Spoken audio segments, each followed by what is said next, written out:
The conference hall stretched across 3 miles of polished crystal, carved from the heart of Axis Prime itself. Representatives from 7 major civilizations sat in their designated sections, their forms as varied as the stars themselves. The Vryn Dominion occupied the largest space, their insectoid bodies gleaming under the artificial lights. Commander Jothik stood at the center podium, his forearms gesturing as he spoke about expansion territories and resource allocation. No one paid much attention anymore. These meetings had become routine over the past 1,000 years. The Vryn controlled most of the known galaxy, and everyone else simply nodded along to avoid conflict. It was easier that way. The wars had ended centuries ago, and nobody wanted them to start again. In the Scholars' Gallery, Pelnara sat alone with her data tablets. She was Quileth, a species known for their 6 eyes and their obsession with history. While others discussed trade routes and mining rights, she studied the past. Specifically, she studied humans. Most people thought humans were myths, ancient stories told to children about a species that flew too close to dangerous knowledge and paid the price. But Pelnara knew better. She had spent 30 years of her life excavating human ruins across 12 different worlds. The evidence was undeniable. Humans had been real, and they had been everywhere. Their cities still stood in some places, turned to dust and rust, but clearly designed by intelligent hands. Their machines could still be found buried deep underground, technology so advanced that modern scientists could barely understand the basic principles. Their language had been decoded 50 years ago, revealing libraries of information about mathematics, physics, art, and philosophy. And then, 40,000 years ago, they had simply vanished. Every human in the galaxy disappeared within the span of a single generation. No bodies, no goodbye messages, no explanation, just empty cities and silent machines. The meeting droned on. Commander Jothik was now discussing the Outer Veil, the region of space that marked the edge of explored territory. Few ships ventured there anymore.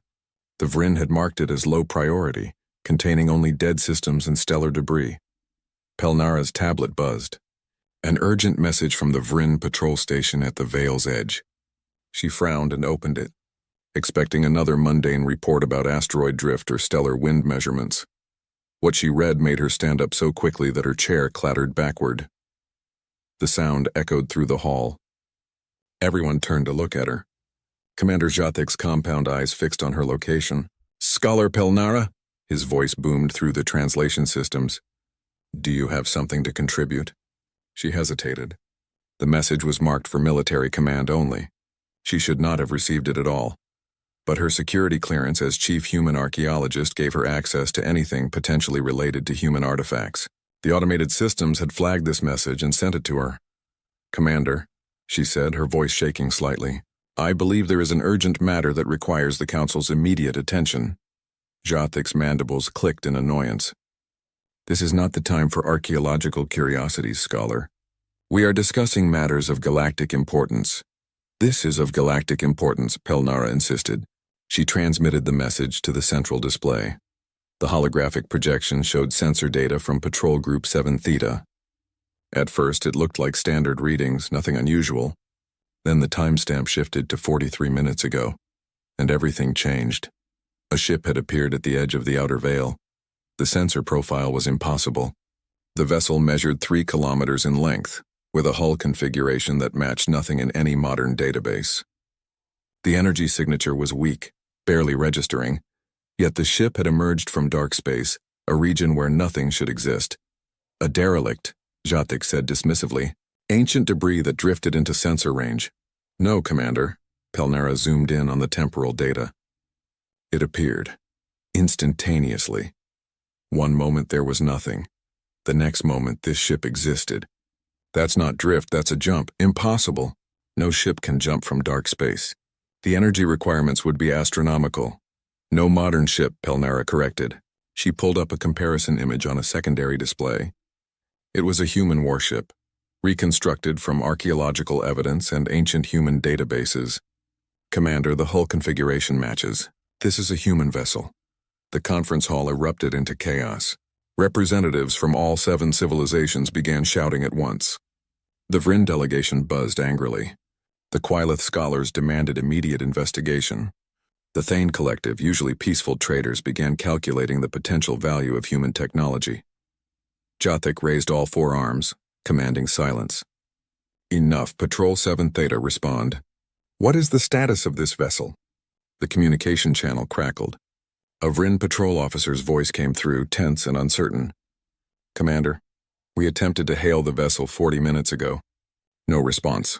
We moved to intercept at safe distance, following standard protocol for unidentified craft. And? It moved, Commander. Not with thrusters or visible propulsion. It simply shifted position. One moment it was holding steady at coordinates 77 Mark III. The next moment it was gone. Define gone, officer. Gone, Commander. Vanished. No jump signature, no energy discharge. Our sensors show it simply ceased to exist at those coordinates and began existing at new coordinates 18,000 kilometers away.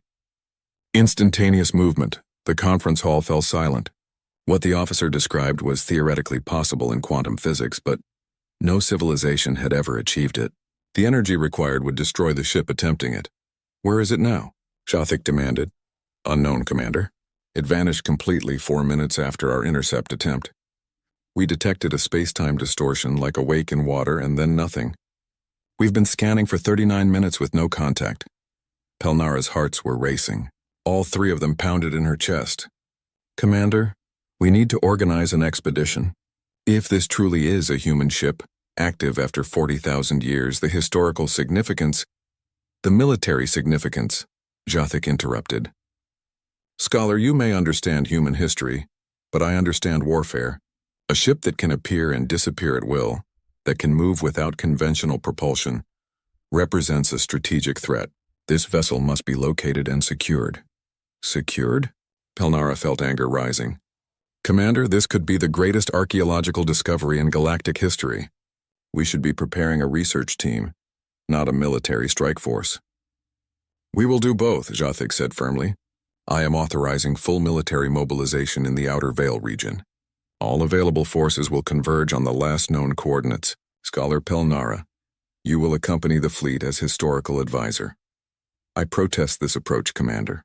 If there are humans aboard that ship, they have been in stasis or suspended animation for 40,000 years, Jothik said. They will be disoriented, possibly hostile. They will find themselves in a galaxy that has moved on without them. The Vrin Dominion now controls the territories that humanity once claimed. We must establish dominance immediately or risk conflict. Pelnara wanted to argue, but she knew it was pointless. The Vrin thought in terms of conquest and control. It was their nature. Instead, she nodded and began gathering her research materials. If she was going to the Outer Veil, she would need every piece of information about human technology she could carry. The conference dissolved into emergency sessions. Within an hour, the Vrin military had mobilized 3 full battle groups. 70 warships, each carrying enough firepower to crack a planet's crust, began their journey toward the Outer Veil. Pelnara boarded the command carrier Undaunted, a massive vessel that served as Jothik's flagship. Her quarters were small but functional, located near the research laboratories. She spent the 3-day journey reviewing everything known about human spacecraft. The files were extensive but incomplete. Humans had built vessels of incredible variety. Simple cargo haulers, elegant passenger liners, sturdy colony ships, and warships. The humans had been very good at building warships. According to the historical records, humans had been relatively peaceful by galactic standards. They preferred trade and diplomacy over conquest. But when threatened, they had proven to be fierce defenders of their territory. Several extinct species had learned that lesson too late. The ship in the sensor data matched a specific human design, a Phantom-class cruiser. Only 12 had ever been built according to the recovered archives. They were the pinnacle of human military technology, designed for long-range patrol and deep space reconnaissance. Each one had been named after supernatural concepts from human mythology. The Phantom, the Wraith, the Spectre, the Ghost. Pelnara studied the technical specifications with growing concern. Even by human standards, these ships had been extraordinary. They carried experimental drive systems, advanced weaponry, and artificial intelligence cores that bordered on true sentience. A Phantom-class cruiser, fully operational, would be more than a match for any modern vessel. And if it had survived 40,000 years in dark space, who knew what modifications or upgrades it might have received? On the third day, the fleet reached the outer veil. Sensors swept the entire region searching for any sign of the mysterious ship. For 6 hours, they found nothing. Then, just as Commander Jathic was about to order a wider search pattern, the sensors screamed an alert. The ship had returned. It appeared exactly where it had vanished 3 days earlier, as if it had never left. The same 3-kilometer hull, the same impossible energy signature. But this time it was not alone. Pelnara rushed to the command deck, her data tablet clutched in her hands. The main display showed the ship in perfect detail. It was beautiful in a deadly sort of way. The hull was dark gray, almost black with smooth lines that suggested both speed and power. No light showed along its surface, giving it the appearance of a shadow against the stars. "Hail it," Jathic commanded. "All frequencies, all known languages including human." The communication officer worked frantically. "Broadcasting now, Commander. Standard greeting protocols in 17 languages, including reconstructed human English." They waited. Seconds stretched into minutes. The ship simply hung in space, not moving, not responding. "Again," Jathic ordered. More broadcasts. Still nothing. "Commander," the tactical officer spoke up. "I'm detecting power fluctuations along the ship's hull. Something is charging. Shields up. All vessels, defensive formations." The fleet scrambled into position, 70 warships arranging themselves into overlapping protective patterns. Weapons powered up, ready to fire. The human ship did not attack. Instead, it turned. Slowly, deliberately, it rotated to face the Vryn fleet. For a moment, nothing happened. Then a light appeared on its hull. A single point of blue-white brilliance, like a star being born. The light pulsed once, twice, 3 times. "It's scanning us," the sensor officer reported. "Some kind of active sensor sweep. I've never seen anything like it. It's reading our hull composition, our weapon systems, even our crew biosignatures. Can you block it?" "No, Commander. It's passing through our shields like they don't exist." The light pulsed 3 more times, then faded. The ship continued to drift, silent and still. Pelnara stepped forward. "Commander, I don't think it's hostile. That scan, it was gathering information. They're trying to understand what we are, just as we're trying to understand what they are. Or they're assessing our weaknesses before attacking," Jathic countered. "If they wanted to attack, they would have done so already," Pelnara argued. "Commander, please let me try something." Jathic's mandibles clicked in thought. Finally, he nodded. "What do you propose?" Pelnara moved to a communication console. She pulled up a file from her tablet. A simple mathematical sequence that had been found in every human structure across the galaxy. Humans had used it as a universal greeting, a way to signal intelligence and peaceful intent. She transmitted the sequence on all frequencies. For 10 seconds, nothing happened. Then the human ship's light appeared again. This time it pulsed in the exact same mathematical sequence. They had made contact.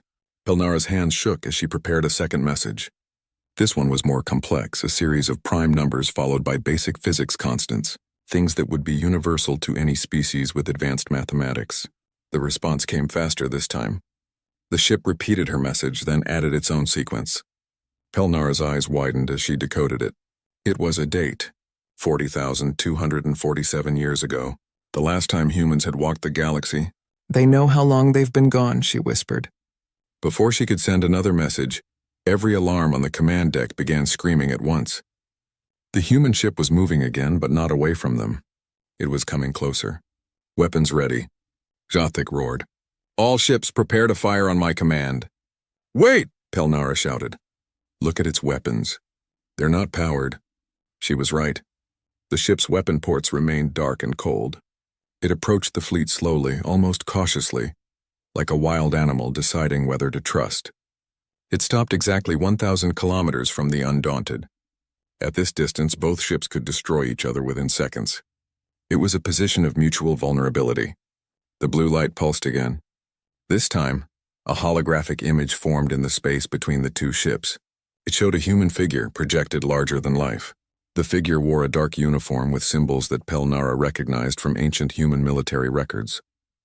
And then, after 40,000 years of silence, the human ship spoke. The words came in English, clear and unmistakable, translated instantly by the Undaunted's computers.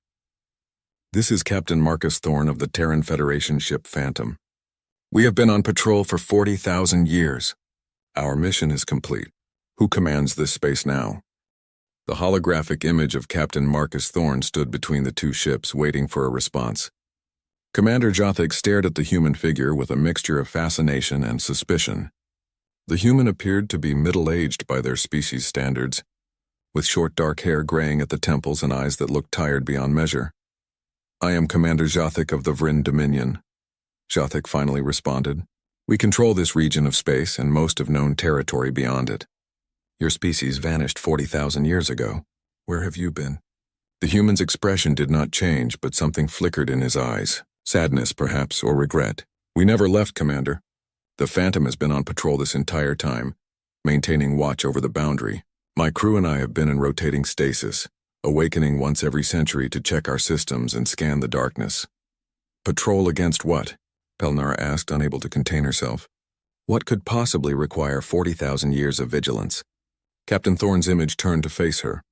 "You are Quilith, yes? I recognize the species from our historical databases. You were a young civilization when we left. Barely reaching your second planet. You've grown." He paused. "And you study humans. I can see the archaeological notation on your uniform." "I am Scholar Pelnara," she confirmed. "I have dedicated my life to understanding your people." "Captain, where did humanity go? Why did you leave?" "We didn't leave by choice, Scholar. We left by necessity, and I'm afraid the reason for our departure has become relevant again." The hologram gestured and new images appeared. They showed star charts, mathematical formulas, and readings that made no sense to anyone on the Vryn ship. "I don't understand these readings," Jothik said. "You wouldn't," Captain Thorne replied. "These sensors measure dimensional instability, quantum decay, and space-time fractures. Technologies your civilizations haven't developed yet. These readings are from 40,000 years ago, just before humanity's evacuation." He manipulated the hologram, showing a timeline. 15 years before the evacuation, our deep space monitoring stations detected something at the edge of the universe. Something beyond the cosmic horizon, in the space between galaxies. We called them the Architects. Pelnara felt her blood run cold. Something in the way Captain Thorne said that name carried terrible weight. "The Architects are not beings as you understand them," the captain continued. "They exist partially in our dimension and partially in others. They are old, Scholar, older than the current universe. They survived the previous cosmic cycle and learned to exist in the space between realities." "What do they want?" Jothik asked. "They consume," Thorne said simply. "They move through the universe, selecting galaxies and collapsing them into pocket dimensions.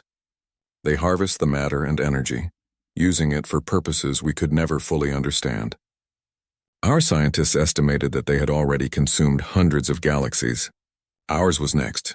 The command deck fell silent. Even Jothik, usually so confident and aggressive, seemed shaken by this revelation. "Humanity had a choice," Thorne continued. "We could fight them and lose, dooming not just ourselves but every other species in the galaxy. Or we could evacuate." "How do you evacuate an entire species?" Pelnara asked. "With great difficulty and greater sacrifice." The hologram shifted again, showing massive ring structures surrounding various planets. "We built dimensional gates, one-way portals to parallel universes where the Architects could not follow. It took us 10 years to construct enough gates to evacuate our entire population. 37 billion humans passed through those gates, scattered across hundreds of different realities. But you stayed," Jothik observed. "Someone had to." Thorne's voice was quiet. "The Architects were still coming, still approaching our galaxy. We calculated that they would arrive within 5,000 years. So we built countermeasures, dimensional anchors placed throughout the galaxy, devices that could create a resonance field to push the Architects back into dark space, and we left behind the Phantom to maintain watch, to ensure the threat never arrived." "Did it work?" Pelnara asked. "For 40,000 years, yes. The anchors held. The Architects detected the field and moved on to easier targets. They circled around our galaxy, heading toward others. The Phantom has been monitoring their progress, watching them devour galaxy after galaxy in the distance." He paused, and his expression grew grim. But 3 months ago something changed. New images appeared in the hologram, recent sensor data, showing the same impossible readings from 40,000 years ago. "The Architects are coming back. The resonance field is weakening, destabilizing. They've detected it and they're curious. Or perhaps they're simply finishing what they started so long ago. Thorn looked directly at Jathic. Your Dominion's expansion into the outer veil, your quantum experiments and dimensional research, it's been creating interference patterns. You've been weakening the anchors without knowing they existed. Jathic's mandibles clicked angrily. You dare blame us for— I'm not blaming anyone, Commander, Thorn interrupted. You didn't know. How could you? Humanity left no warnings, no records of the architects. We believed that if we survived, if we held them off long enough, they would move on permanently. We were wrong. The hologram showed a projection, mathematical models of the architect's approach. According to the data, they would reach the galaxy's edge in approximately 6 months. 6 months, Pelnara whispered. What happens when they arrive? Based on their patterns in other galaxies, they will begin at the outer edges and work their way inward. Stars will disappear first, collapsed into dimensional pockets, then planets, then entire systems. The process takes approximately 50 years to consume a galaxy the size of ours. Every civilization, every species, every living thing will cease to exist in this reality. Jathic stood motionless, processing this information. Finally, he spoke. What can we do? How did humanity plan to stop them? Humanity planned to be gone, Thorn said. The Phantom was meant to observe and record, nothing more. We never expected to fight. But circumstances have changed. I've spent the last 3 months since detecting their return reactivating old human facilities, checking the status of the dimensional anchors. Many are still functional, but the network is incomplete. The resonance field can be restored, but it requires coordination across the entire galaxy. And if we restore this field? Jathic asked. The architects will be repelled. They'll move on to easier targets just as they did before. Then we will do it. I will mobilize the Dominion's full resources. We will repair these anchors of yours. Thorn shook his head. It's not that simple, Commander. The anchors were built with human technology, tied to human biosignatures. Only the Phantom can activate them. And there's another problem. What problem?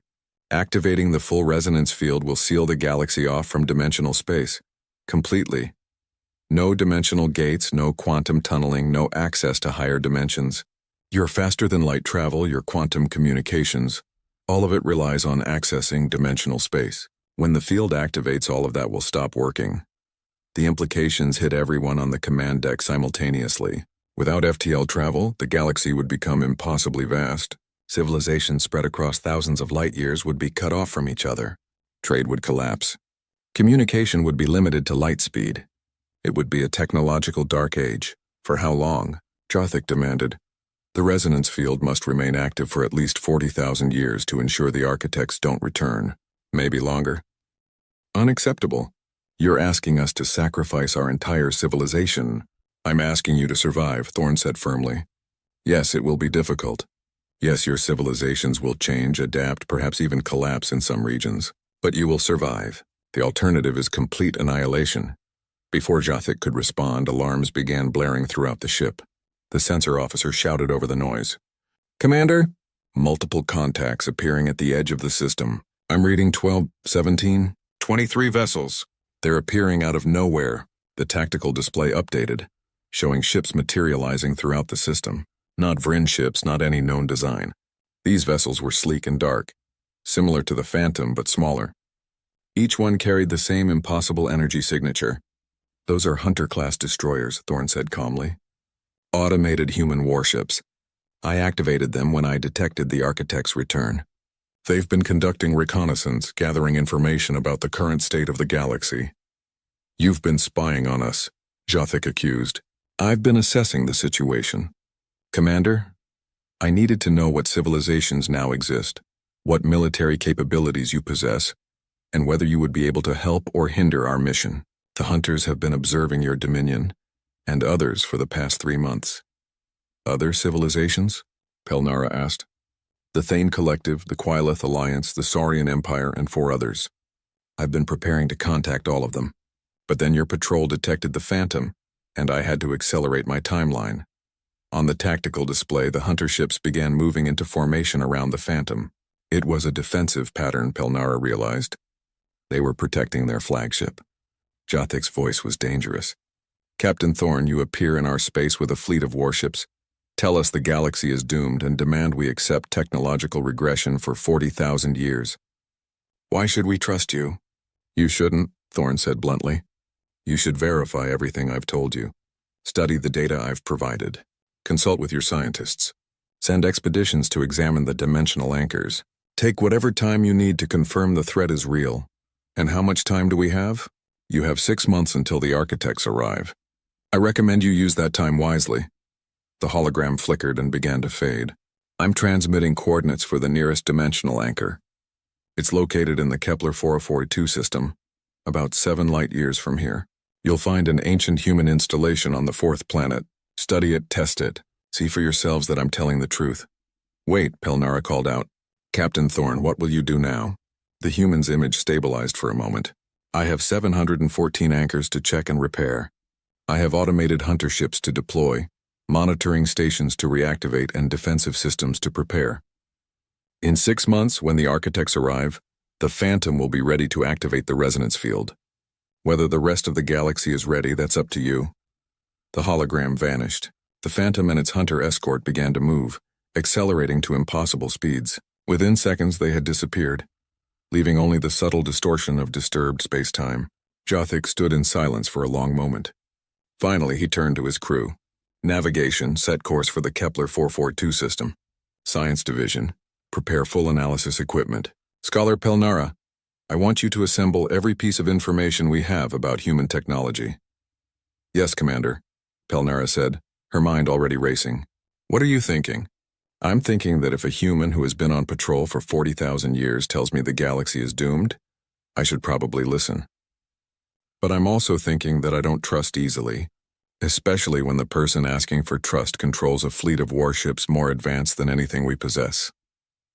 The Undaunted turned and began its journey to the Kepler system, the rest of the fleet following. Pelnara returned to her quarters and immediately began reviewing every file she had on human technology, human history, and most importantly, human honesty. In her 30 years of studying humanity, she had learned one consistent truth about them. They were capable of incredible kindness and terrible violence, of great wisdom and profound foolishness. But one thing the historical records showed clearly: when humans said they would protect something, they did it, even if it cost them everything. Captain Marcus Thorne had stayed on patrol for 40,000 years, alone except for his crew, watching over a galaxy that no longer remembered his people existed. That kind of dedication, that kind of sacrifice, spoke to something fundamental about human nature. She just hoped that the rest of the galaxy would see it the same way, because if Captain Thorne was telling the truth, they had 6 months to prepare for a threat that had made humanity itself choose extinction over confrontation. And if he was lying, well, they had just let a human warship and its fleet vanish into the darkness, with the knowledge and capability to destroy every civilization in the galaxy. Either way, the next 6 months would determine the fate of everything that lived under these stars. The journey to Kepler 442 took 4 days at maximum FTL speed. During that time, Pelnara barely slept. She spent every waking hour analyzing the data that Captain Thorne had transmitted, cross-referencing it with everything humanity had left behind in their ruins. The mathematics checked out. The physics, as strange as it was, followed consistent rules. The sensor readings matched theoretical models that human scientists had published 40,000 years ago, papers that Pelnara had studied but never fully understood. Now, with the new context, those papers suddenly made terrible sense. The humans had known. They had detected something impossible and responded by doing the impossible themselves. They had evacuated an entire species across dimensional barriers, leaving behind only guardians and warnings that time had erased. On the 3rd day of travel, Jothic called an emergency meeting in the war room. The space was designed for military planning, with holographic displays showing tactical information and fleet positions. But today it showed something different.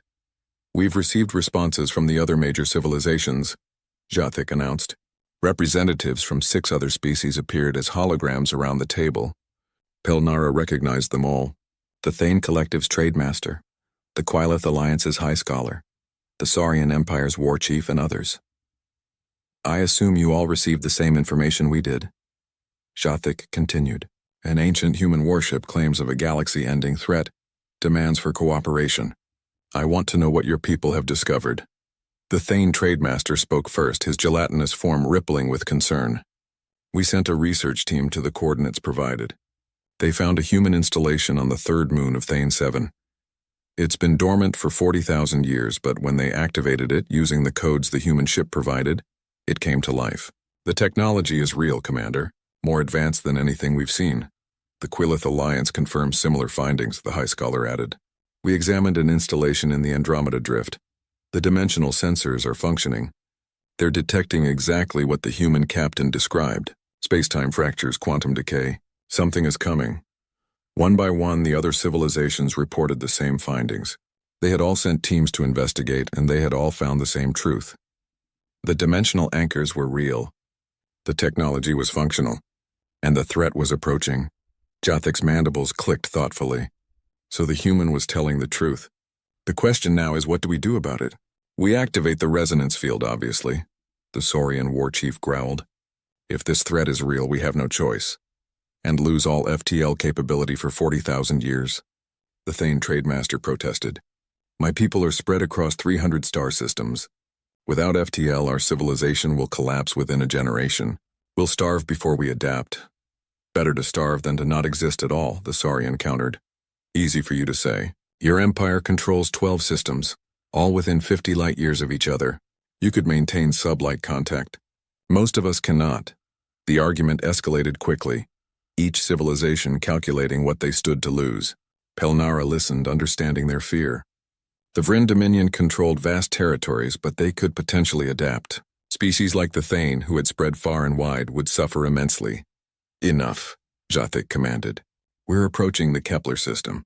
Let's examine this anchor ourselves before making any decisions. This meeting is suspended until we have more information. The holograms vanished. Jothik turned to Pelnara. Scholar, what's your assessment? Captain Thorne is telling the truth, she said without hesitation. Everything he's shown us matches human records. The installations are real, the threat is real. But Commander, I don't think he's told us everything. Explain. The humans were methodical. They documented everything, planned for every contingency.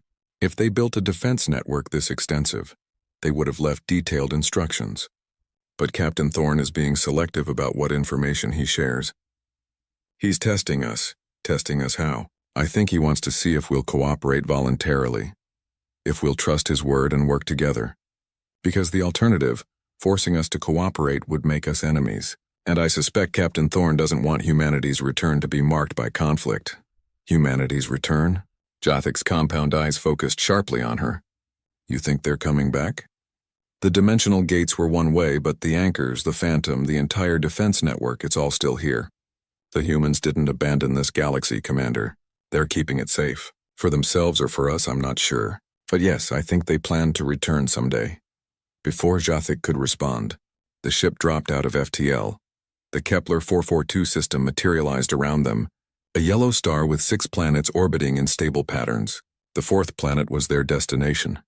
A barren world with a thin atmosphere and rust-colored surface. Scanning the 4th planet, the sensor officer reported. I'm detecting a massive structure beneath the surface. It's been buried under centuries of dust, but it's definitely artificial. The energy signature matches what Captain Thorne showed us. Take us into orbit.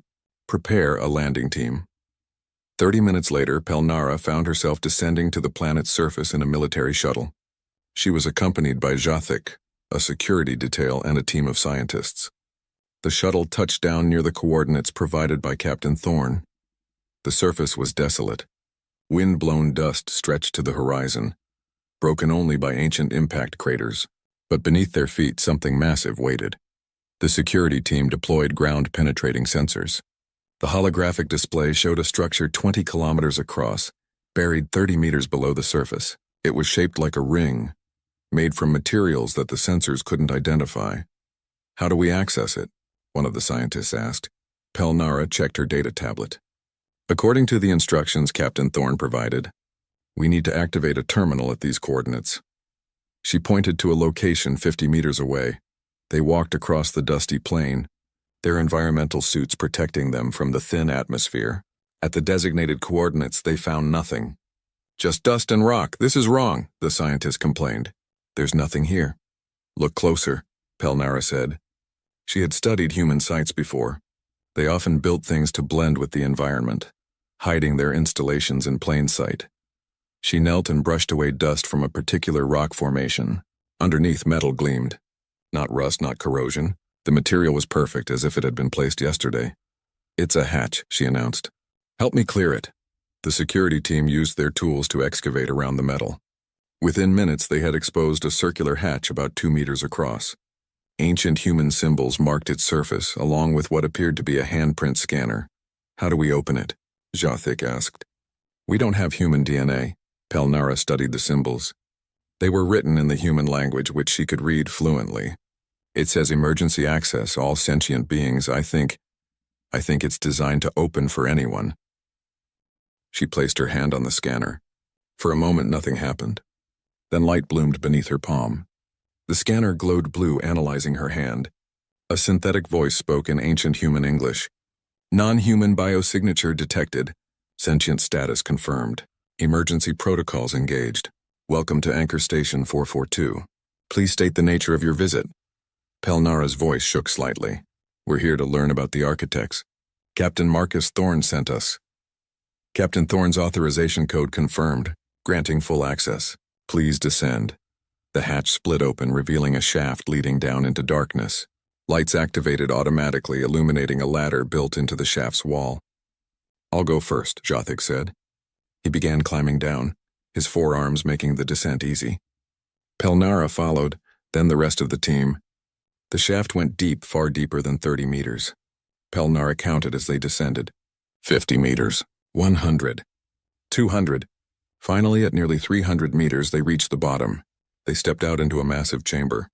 The space was circular, matching the ring shape they had detected from above. But what dominated the chamber was the structure at its center. It looked like a tower, but instead of reaching up, it extended down through the floor. The tower was made of the same unidentifiable material, covered in flowing patterns that might have been decorative or might have been functional. Energy pulsed through these patterns, a slow, steady rhythm like a heartbeat. "The dimensional anchor," Pelnara whispered. "We're standing inside it." Consoles ringed the chamber's walls, each one dark but clearly designed for operation. As they approached, the consoles activated, displaying information in human language and mathematical notation. Pelnara began reading, translating for the others. "This anchor is one of 714 placed throughout the galaxy. It's been operating in passive mode for 40,000 years, generating a low-level resonance field. When fully activated, it will synchronize with the other anchors to create a galaxy-wide barrier against dimensional intrusion." She manipulated one of the consoles, pulling up schematics. Each anchor is powered by quantum vacuum fluctuations. They're essentially pulling energy from empty space itself. They'll never run out of power. "Show me the activation sequence," Jathic commanded. Pelnara navigated through the menus. What she found made her pause. "Commander, the activation requires 2 things. First, all 714 anchors must be synchronized. This one alone will take approximately 6 hours to fully charge and synchronize with the network. And second, a human biosignature. The activation can only be triggered by someone with human DNA. It's a failsafe to prevent the system from being weaponized or accidentally activated. So we need Captain Thorne. Or another human. But yes, Captain Thorne is likely the only human left in this galaxy." Jathic studied the console thoughtfully. "Can the failsafe be bypassed?" "I don't know. It would require someone with extensive knowledge of human security systems, and even then, it might not be possible. The humans built their failsafes to last." A new voice echoed through the chamber, coming from hidden speakers. "The failsafe cannot be bypassed, Commander. At least not within your 6-month time frame." Everyone turned, weapons raising. The voice belonged to Captain Thorne, but he wasn't physically present. Instead, his hologram appeared near the central tower. "This is a recording," the hologram explained. "Set to activate when someone accesses the anchor station. If you're watching this, it means you've come to verify my claims. Thank you for that." The hologram walked closer to them, or appeared to. The image was perfectly realistic, showing Captain Thorne in his dark uniform. "By now you've realized that the activation requires a human presence. This was intentional. My people didn't want the anchors to become weapons in future conflicts. We didn't want someone to seal off the galaxy for malicious purposes. But the situation has changed. The architects are returning and you need a way to activate the defense. So I'm offering you a choice. The hologram gestured and new images appeared. Choice 1, trust me. Work with me. Allow the Phantom and its fleet to travel the galaxy, repairing and synchronizing the anchors. When the architects arrive, I will activate the resonance field, and your civilizations will survive. You'll lose FTL technology, your empires will fragment, and life will become harder. But you'll live. Choice 2, don't trust me. Attempt to bypass the human failsafes. Spend your 6 months trying to take control of the anchor network. You might succeed, you might not. But while you're trying, the architects will arrive, and I can guarantee that whatever plan you cobble together in 6 months will not be as effective as what humanity spent 15 years building. The hologram stopped walking and faced them directly. I know what I'm asking is difficult. I'm asking you to hand over your survival to a stranger from a dead civilization. I'm asking you to sacrifice your technology, your comfortable lives, your grand civilizations. But I'm also offering you something precious. Time. Life. A future. In 6 months, I will activate the anchor network whether you cooperate or not. But your cooperation will make the transition easier. If we work together, we can prepare. We can help civilizations stockpile resources, establish sublight communication networks, create survival plans. If we don't work together, the activation will come as a shock and many will die in the chaos. The hologram began to fade. The choice is yours. The Phantom will continue its mission regardless. But I truly hope that you'll choose to work with me. Humanity didn't leave this galaxy to die. We left it to live. Help me protect it. The recording ended. The chamber fell silent except for the steady pulse of the anchor's energy. Jothic stood motionless for a long moment. Finally he spoke. Scholar Pelnara, your assessment. He means what he says, Commander. Every word. And he's right. We can't build something better in 6 months. We can barely understand what we're looking at. And if he's lying, if this is some elaborate human trick, then we're already doomed because we can't stop him. His ships are faster than ours, his technology more advanced. If he wanted to conquer us, he could do it without asking permission. Jothic's mandibles clicked in what might have been a laugh. A fair point. He looked around at his team. Opinions? One of the scientists spoke up. Commander, I've been analyzing the anchor's systems. It's beautiful work, elegant, efficient. Whoever designed this wasn't thinking about weapons or conquest. They were thinking about protection. Long-term, lasting protection. War Chief, Jothic addressed the hologram still connected to the ship above. The Saurian War Chief's image appeared. I've been listening to this entire exchange. My opinion is that the human speaks truth. More importantly, he speaks as a warrior. He's offering us the warrior's bargain, sacrifice for survival. I respect that. Jothic nodded slowly. Very well. Send a message to Captain Thorne on all frequencies. Tell him the Vryn Dominion will cooperate. But also tell him this. If he betrays our trust, if this is a trick, the Vryn will hunt him across every reality those gates can reach. We will never stop, never forgive. Is that clear? Crystal clear, Commander, Pelnara said. She began composing the message, her hearts lighter than they had been in days. They were making the right choice. She could feel it. High above the planet, unseen by the landing team, the Phantom watched. Inside the ship's command center, Captain Marcus Thorne allowed himself a small smile. It was a start. One civilization, one choice. 613 more anchors to check. Thousands more choices to make. But it was a start. And after 40,000 years, he had learned to appreciate small victories. 5 months had passed since Commander Jothic made his choice. 5 months of frantic preparation, of civilizations working together in ways they never had before. The Galactic Council, usually a place of arguments and territorial disputes, had transformed into a coordinated effort to survive. Pelnara stood in the observation deck of a new station, built hastily in orbit around the Kepler 442 system. The station served as coordination headquarters, a place where representatives from all major civilizations could monitor the anchor network's status and plan for the dark times ahead. Through the viewport, she could see dozens of ships. Vryn military vessels, Thane cargo haulers, Quilith research ships, Saurian warships, and more. All of them working together, ferrying supplies to remote colonies, establishing emergency communication networks, preparing for the day when FTL travel would cease to exist. The Phantom had been true to its word. Captain Thorne and his fleet of automated hunters had spent 5 months traveling the galaxy, repairing anchors, synchronizing systems, and providing technical assistance to anyone who asked. He had shared human technology freely, teaching modern engineers how to build sublight engines that could reach significant fractions of light speed, how to create quantum-entangled communication devices that would work without accessing dimensional space, and how to prepare for the long isolation ahead. But tension remained. Not everyone trusted Captain Thorne. Some civilizations saw his actions as manipulation, preparing the galaxy for human reconquest. Others believed the architects were a myth, a story invented to justify human interference. These dissidents had formed their own coalition, refusing to cooperate and plotting ways to prevent the anchor activation. Pelnara's tablet chimed. A message from Commander Jathic. "Report to the war room immediately. Priority Alpha." She hurried through the station's corridors, her mind racing through possibilities. Priority Alpha meant something critical had happened. When she entered the war room, she found it packed with representatives from every civilization. The tension was palpable. Jathic stood at the center, his forearms gesturing at a holographic display. "They're here," he said simply. "The architects have arrived." The display showed the galaxy's edge, a region of space that normally showed countless stars.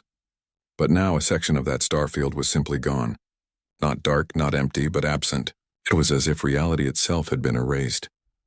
"The effect started 3 hours ago," Jathic continued. 7 star systems on the galactic rim have vanished. Not destroyed, not collapsed. They've ceased to exist in our dimensional space.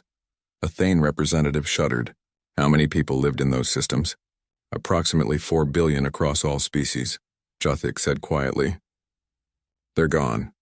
Our deep space sensors detected no distress signals, no signs of struggle. The system simply stopped existing.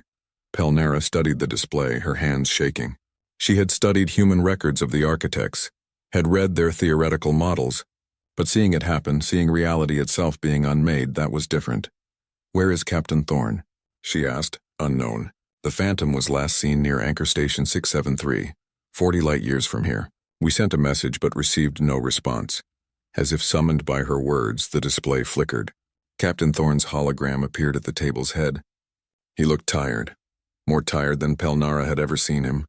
His uniform was disheveled and his eyes carried the weight of 4 months of preparation. "I've received your reports," he said without preamble. "The architects have indeed arrived, 1 month ahead of my projections. They're moving faster than they did 40,000 years ago. They've grown more efficient. Can you activate the anchors now?" the Saurian war chief demanded. "Not yet.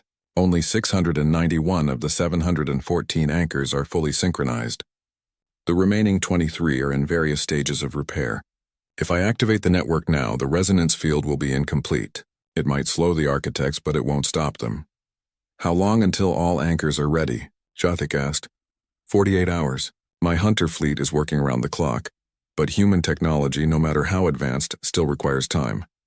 "We don't have 48 hours, a Quailith representative shouted. "The architects are consuming 7 systems every 3 hours. At that rate, they'll reach inhabited space within the day." "I'm aware," Thorne said, his voice steady despite the panic around him. "Which is why I need your military forces to buy us time." The room erupted in protest. "You want us to fight those things? We saw what they did. Our weapons are useless." "This is suicide." "Yes," Thorne said simply, cutting through the noise. "I'm asking you to die, to sacrifice yourselves so that others can live. It's what soldiers do." The war chief's scales rippled with what might have been approval. "You speak plainly, human. I respect that.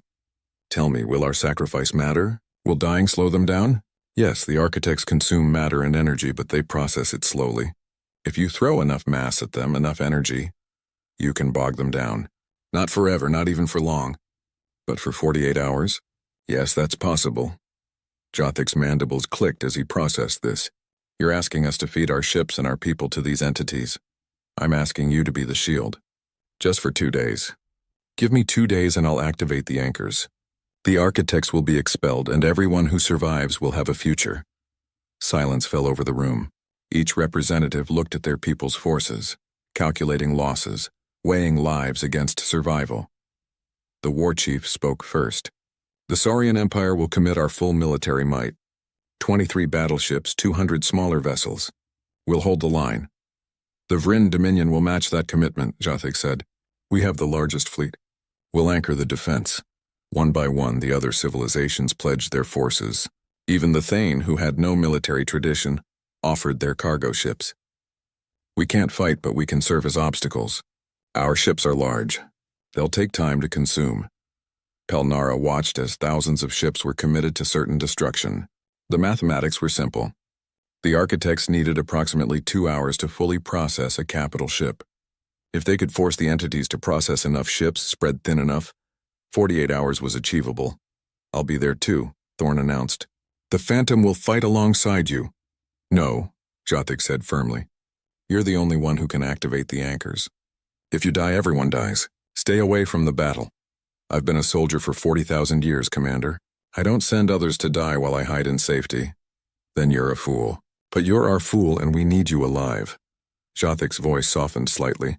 Captain Thorn, for 40 millennia you've protected this galaxy alone. Let us protect you this once. Let us earn our survival. Thorn was quiet for a moment. Finally, he nodded. Very well. I'll stay with the anchor network. But I'm leaving 10 hunter ships with your fleet. They're automated, but they're fast and deadly. Use them well. The hologram faded. The war room erupted into activity as military commanders began coordinating the defensive effort. Pelnara watched it all, feeling helpless. She was a scholar, not a soldier. There was nothing she could do, or was there? She accessed the station's database, pulling up every piece of information about the architects that humanity had recorded. There had to be something, some weakness, some way to make the sacrifice more effective. Hours passed as ships assembled at the galaxy's edge. The defensive line formed, thousands of vessels arranged in overlapping formations, not to destroy the architects, which was impossible, but to maximize the time needed to process them. Pelnara found herself on the bridge of the Undaunted, Jothik's flagship. The commander had insisted she stay behind, but she had argued her way aboard. If we're going to die, she had told him, I want to die learning. Maybe in our final moments we'll discover something useful. The Undaunted took its position at the center of the line. Around them, ships from a dozen different civilizations waited. In the distance, reality continued to unravel. The absence was spreading, consuming star after star. They're coming, the sensor officer announced. I'm detecting dimensional distortions. The entities are moving toward our position. Through the viewport, something appeared. But appeared was the wrong word. The architects didn't move through space in any conventional sense. They were simply absent from one location and present in another, as if the intervening distance was irrelevant to them.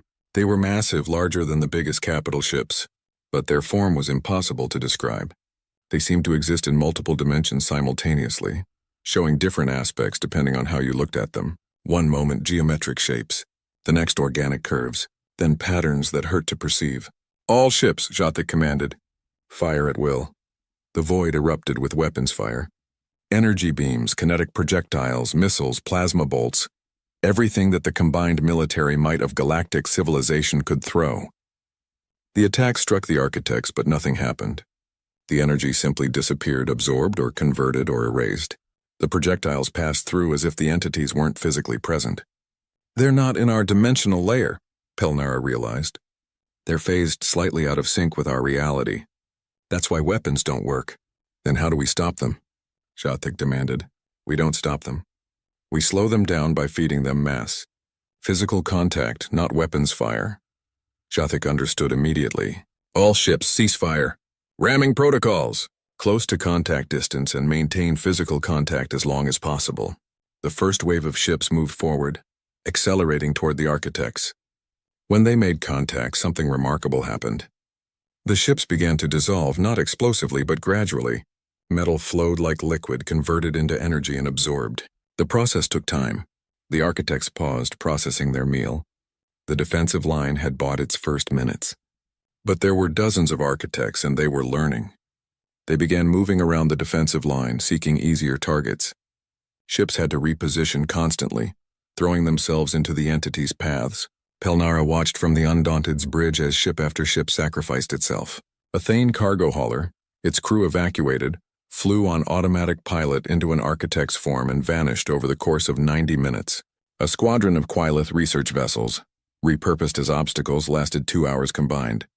Saurian battleships, their crews still aboard, chose to go down fighting, maintaining contact until their hulls breached and their crews were exposed to vacuum. Hours passed. The defensive line held, but at terrible cost.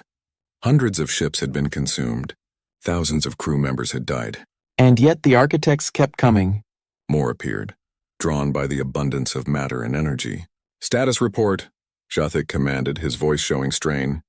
"We've held for 38 hours, Commander," the tactical officer reported. "Current projections indicate we can maintain defensive integrity for another 12 hours before our forces are depleted. Then we'll make it. Just barely, but we'll make it." A new alarm sounded. Pelnara checked her console and felt her blood run cold. "Commander, I'm detecting more architects appearing. Not at the galaxy's edge. Here, in the middle of inhabited space." The display updated, showing 3 new architects manifesting near major population centers. One appeared near the Vryn homeworld, another near the Quilith Alliance's core systems, the third near the Thane Collective's trade hub. "How?" Jathik whispered. "How did they get past our defenses?" "They didn't," Pelnara said, understanding flooding through her. "They're not limited to traveling through normal space. They can appear anywhere, anytime. The ones at the galaxy's edge were just the vanguard. These are the real attack." The implications were devastating. The defensive line had been for nothing. The architects could simply bypass them, appearing directly at populated worlds. Billions of lives were suddenly in immediate danger. "New plan," Jathik said, his voice hard. "All ships, break formation. Return to your homeworlds. Defend your people."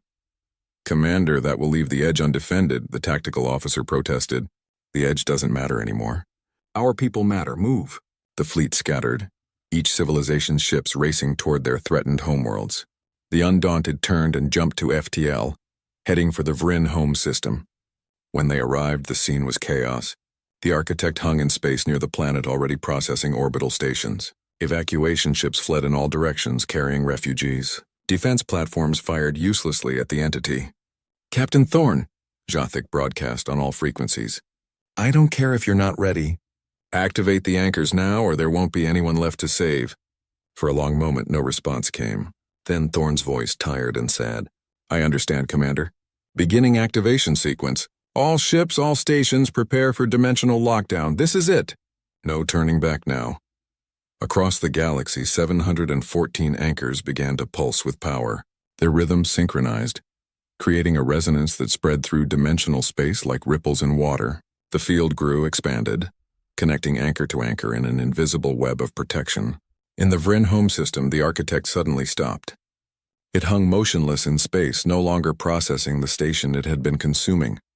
Then, like oil repelled by water, it began to slide away, not moving but being pushed, expelled from normal space. The same thing happened at every location where architects had appeared. They resisted, trying to maintain their presence, but the resonance field was too strong. One by one, they were forced back into the dark space between dimensions. In the command center of the Phantom, Captain Marcus Thorne watched the anchors complete their activation. The field was stable, complete, effective. The architects were gone. But so was FTL travel. Across the galaxy, every faster-than-light drive simultaneously shut down. Ships in mid-jump were forcibly ejected into normal space. Quantum communication networks went silent. The dimensional gates humanity had built to evacuate, sealed forever. The galaxy had been saved, but the cost was exactly what Thorne had warned about. Civilization as they knew it was over. The long isolation had begun. 40 years had passed since the day the galaxy changed forever. 40 years since FTL travel ceased. Quantum networks fell silent, and the great civilizations found themselves suddenly isolated across impossible distances.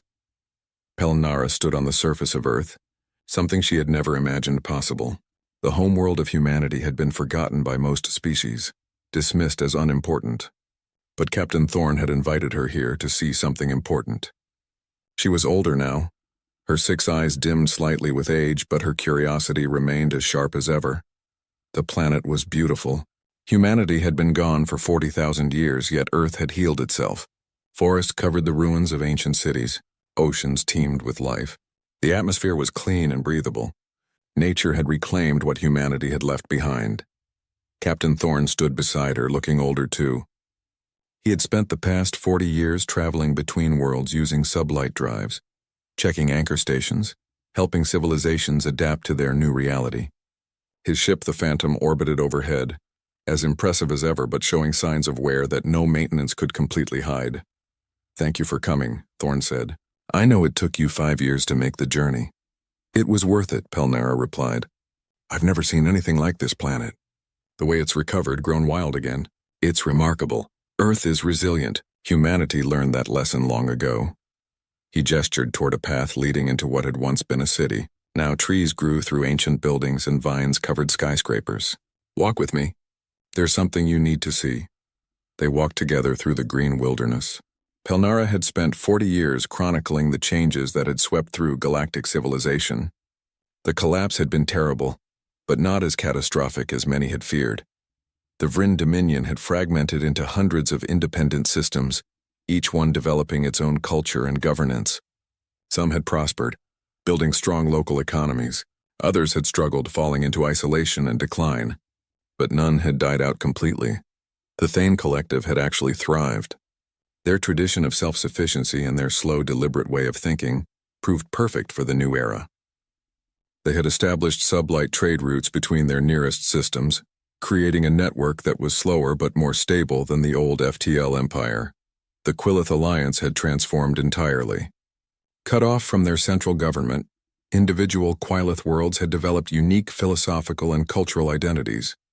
Pelnara's own homeworld had become a center of learning, where scholars studied the past and planned for a future that would unfold over millennia, rather than decades.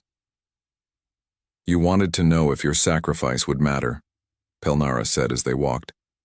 "If surviving would be worth the cost. And has it been? Yes, it's been hard. Millions died in the initial chaos. Colonies that couldn't produce their own food starved. Systems too dependent on imported technology collapsed. But we survived. We adapted. And now, 40 years later, we're building something new. Something better, I think. Better how? More sustainable. The old civilizations grew too fast, too aggressive. They expanded without thinking about the consequences. Now expansion takes centuries instead of years. It forces us to be thoughtful, deliberate. Every new colony, every new outpost, it's a generational commitment." Thorne nodded slowly. That was part of humanity's calculation. We knew forcing slower than light travel would change how civilizations behaved. We hoped it would be for the better. They reached a clearing where the ruins of a building stood. Unlike most structures, this one had been partially restored. Human machinery, ancient but functional, surrounded it. The dimensional anchor that protected Earth pulsed at the clearing's center, its rhythm steady and eternal. "This is Anchor Station 1, Thorne explained.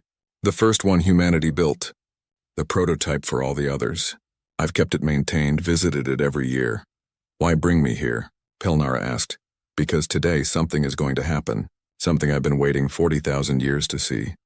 As if on cue, the anchor's pulse changed. The rhythm remained steady, but the quality of the energy shifted. Pelnara's instruments showed readings she didn't understand. "What's happening?"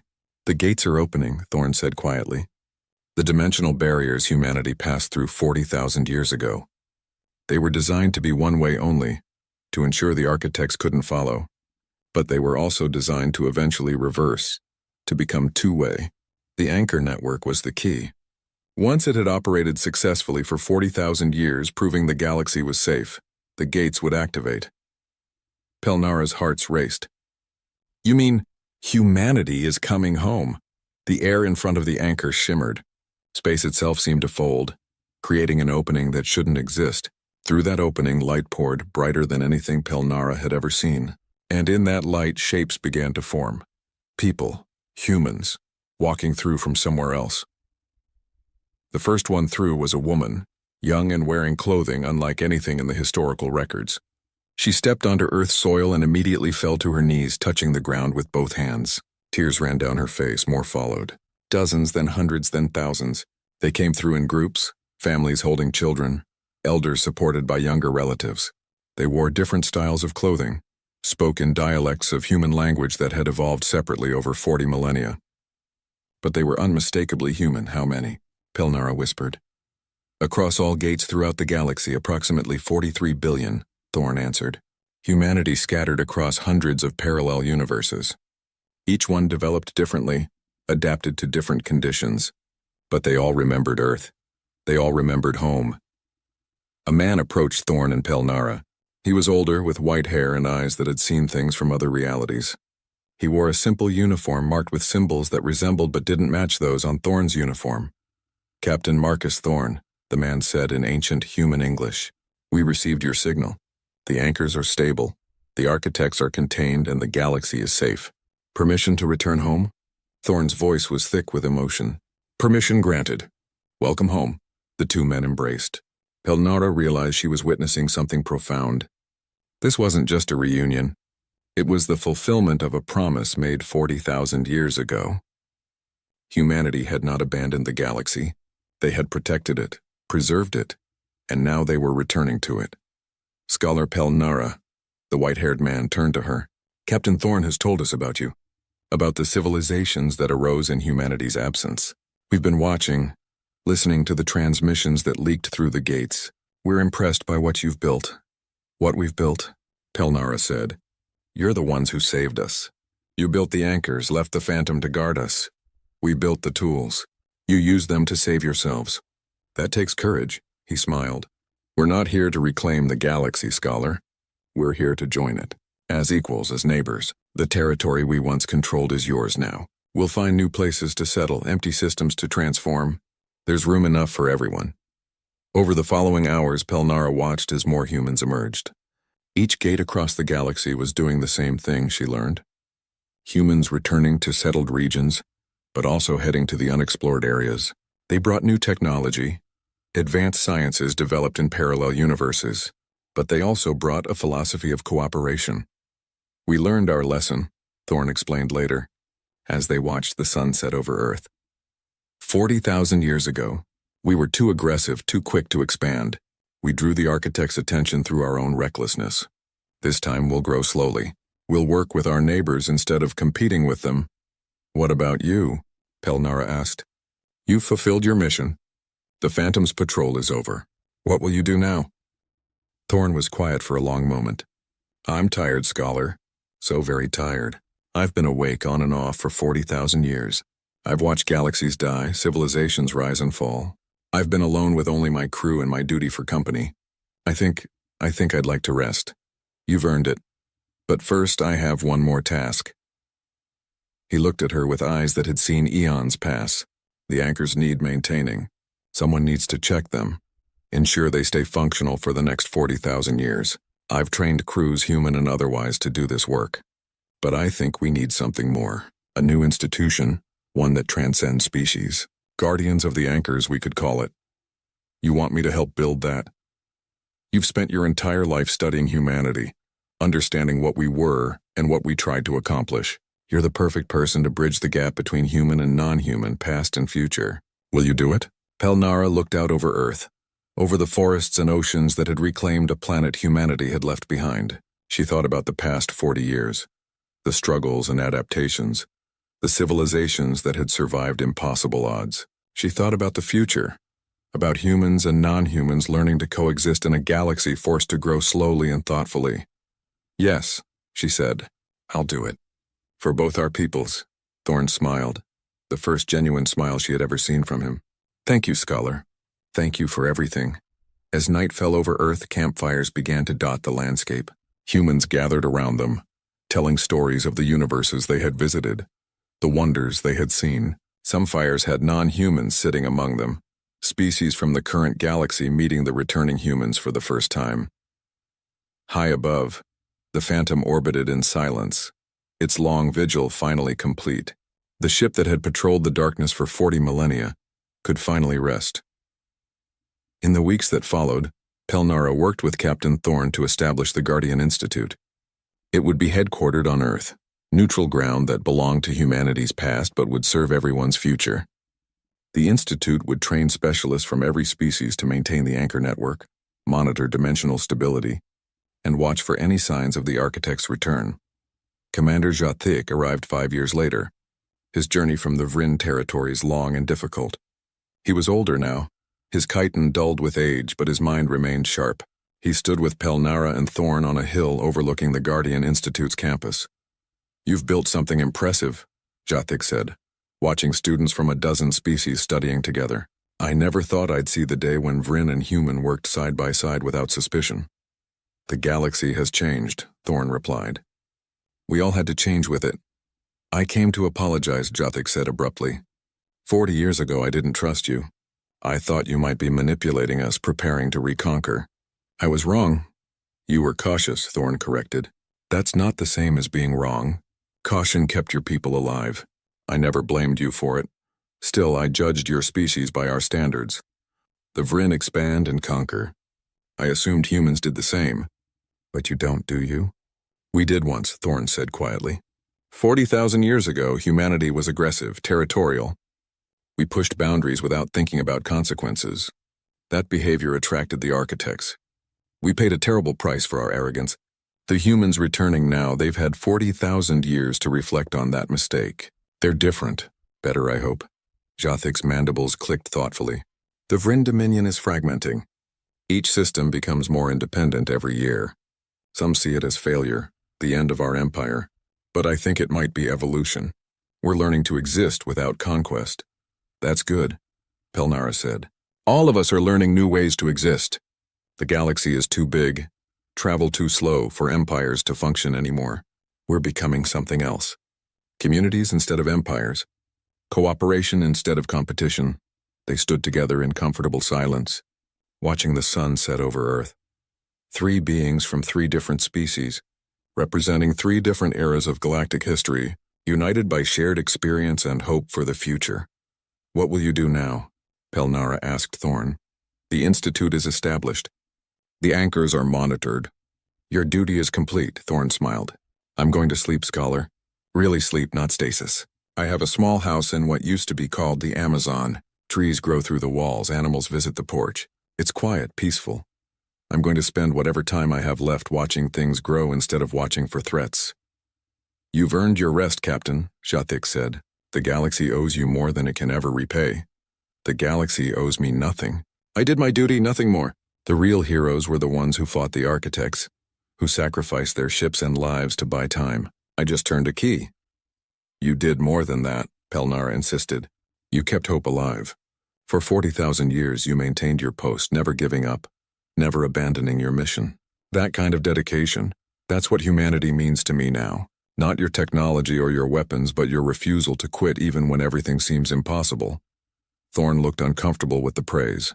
Any species would have done the same. No, Jothik said firmly. They wouldn't have. I've studied your records, Captain. Humanity knew the architects might not return for 100,000 years or ever. Yet you stayed anyway. You sacrificed your life, your future, your everything, just in case. That's not normal dedication. That's something special. Before Thorn could respond, a young human student ran up the hill, breathing hard. Captain Thorn! Scholar Pelnara. You need to see this. They followed the student to the Institute's observation center.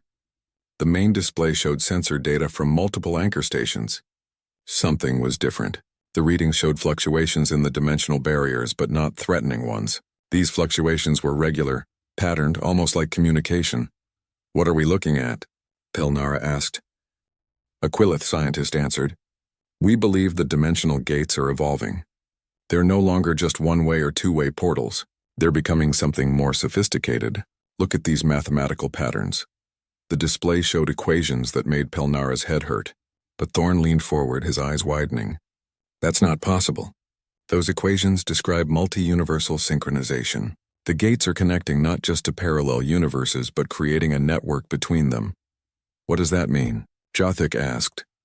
It means humanity didn't just scatter across parallel universes, Thorn said slowly. They connected those universes, built bridges, established communication, and now those bridges are linking to our universe. We're not just getting humanity back. We're joining a multi-universal community. The implications were staggering. Humanity hadn't spent 40,000 years in isolation. They had spent that time building something unprecedented, connecting realities that were never meant to touch. And now they were inviting the rest of the galaxy to join that network. Over the following months, more evidence appeared. Technologies began emerging from the gates, devices that could peek into parallel universes, mathematics that described trans-dimensional physics. Human scientists worked with non-human scholars, sharing knowledge that had been developed across multiple realities. But the humans were careful, deliberate. They shared slowly, ensuring each civilization could absorb and understand before moving to the next concept. They had learned patience during their long exile. One evening, Pelnara received a message on her personal communicator. It was from Captain Thorne, audio only. His voice sounded peaceful, content.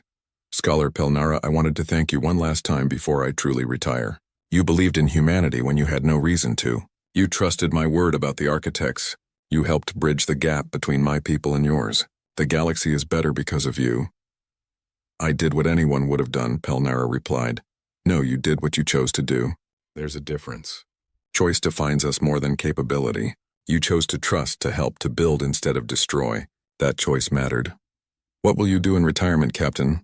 I'm going to read, Scholar. I have 40,000 years of history to catch up on. I want to know everything that happened while I was watching the darkness. Every civilization that rose, every discovery that was made, every story that was told. It will take me the rest of my life to read it all, and I couldn't be happier about that. Pelnara laughed. Then I'll send you my complete works. 40 years of research into human civilization and the changes that followed the architect's repulsion. I look forward to reading every word. Goodbye, Scholar. May your work continue to bridge world. Goodbye, Captain. May you find the peace you've earned. The communication ended. Pelnara never spoke to Captain Marcus Thorne again. But she heard about him occasionally, through stories passed along by travelers. He lived in his house in the forest, reading and writing, occasionally hosting visitors who made the long journey to speak with the man who had saved the galaxy.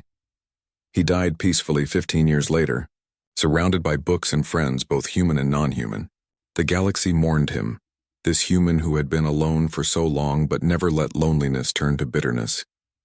Pelnara attended the memorial service on Earth. Thousands gathered, representing every species in the galaxy. They told stories of Captain Thorne's dedication, his sacrifice, his quiet strength. But the story that meant the most came from a young human child.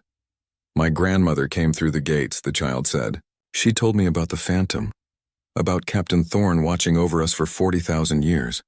She said he proved that distance doesn't matter when you love something enough to protect it. He loved the galaxy even though it wasn't his anymore, even though he could have left. He stayed because staying was right. That, Pelnara thought, was the perfect summary of humanity. They stayed because it was right. 70 years after the anchors activated, Pelnara was old. Her 6 eyes had dimmed. Her body moved slowly, but her mind remained sharp. She sat in her office at the Guardian Institute, reviewing reports from anchor stations across the galaxy. Everything was stable, the network functioning perfectly. A knock on her door interrupted her work. Come in, she called. A young Vryn entered, one of her students. Director Pelnara, I have a question about the historical records. Ask. Why did humanity really leave? I've read the official explanation about the architects, but there's something that doesn't add up. Humanity was powerful, technologically advanced. They could have fought. Why choose to evacuate instead? Pelnara smiled. She had been expecting this question for years. What do you think the answer is? The young Vryn hesitated. I think they left because fighting would have endangered everyone else. The architects were attracted by aggressive expansion, by the energy signatures of conflict. If humanity had fought, they would have turned the galaxy into a battlefield. Other species would have been caught in the crossfire. Very good. Yes, that's part of it. Humanity chose exile to protect everyone else. But there's another reason too. What reason? Hope. If humanity stayed and fought, they would probably lose. And losing meant extinction. Not just for them, but potentially for everyone. By leaving, by scattering across parallel universes, they ensured their survival. They turned certain death into temporary separation. And they left behind the tools for others to survive too. The anchors. The anchors. Humanity bet that other species would rise, would develop, would eventually be able to defend the galaxy that humans had to abandon. It was a long bet, 40,000 years long. But it paid off. The student thought about this. So humanity trusted us. Species they'd never met, civilizations that didn't exist yet. They trusted we'd be worthy of the galaxy they left behind. Exactly. And we were. We proved them right. When the architects returned, we stood together. We sacrificed. We survived. We earned the galaxy that humanity protected for us. The student left deep in thought. Pelnara returned to her report satisfied. The lessons of the past were being learned, carried forward into the future. She worked for another hour before exhaustion forced her to rest. She leaned back in her chair, looking out the window at Earth's forests. Somewhere out there, in 1,000 different locations, dimensional gates stood open. Humans and non-humans traveled between universes, sharing knowledge and building connections. The galaxy humanity had left behind was thriving. Slower than before, more thoughtful but healthier. The long isolation forced by the anchors had taught every species to value sustainability over expansion, cooperation over conquest. And in the darkness beyond the galaxy's edge, the dimensional resonance field continued its eternal pulse. 714 anchors working in perfect harmony, keeping the architects at bay, protecting all life within. Pelnara closed her eyes, content. The story that had begun 40,000 years ago, when humanity chose to leave, had reached a happy ending. Not perfect, but happy. Humanity had been silent for 40 millennia. But their silence had been a form of speech, their absence a gift. They left the galaxy room to grow, to learn, to become something worthy of joining humanity's multi-universal community. And when they returned not as conquerors but as friends. The Phantom Cruiser's long patrol was over. Its captain had found rest. And the galaxy, all the species within it, had found a future worth living. That was humanity's true legacy. Not technology or weapons, but hope. Hope that lasted 40,000 years. Hope that crossed dimensional barriers. Hope that turned silence into the most powerful message of all. We are watching. We will return. And when we do, we will find you ready. The galaxy had been ready. And the reunion, when it came, had been worth the wait.